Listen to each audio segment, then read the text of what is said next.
તો રાજકોટના ધોરાજીમાં કેન્દ્ર સરકારે તાજેતરમાં વિદેશથી કપાસની આયાત પરની ડ્યુટી 0% કરી છે।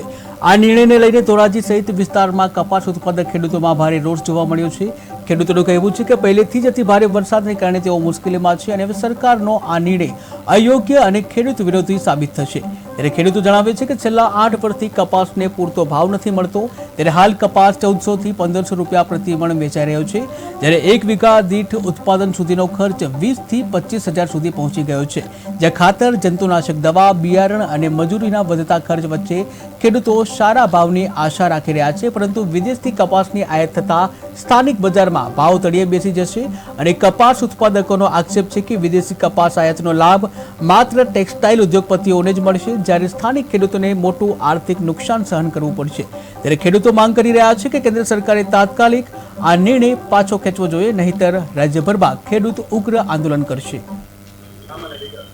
મારું નામ અમિતભાઈ અંટાળા, ખેડૂત આગેવાન।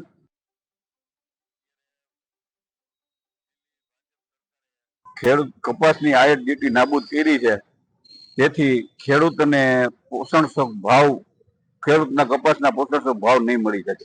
છેલ્લા 8 થી 10 વર્ષથી કોઈ કપાસના ભાવ પોષણક્ષમ મળતા નહીં।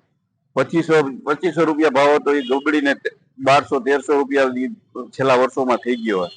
અત્યારે આ આયાત ડ્યુટી હાવ નાબૂદ કરી છે, તો આ વર્ષે તો હાવ ખેડૂતોને પાયમાલ થઈ જાય એવી પોઝિશનમાં ભાવ રહી જાય।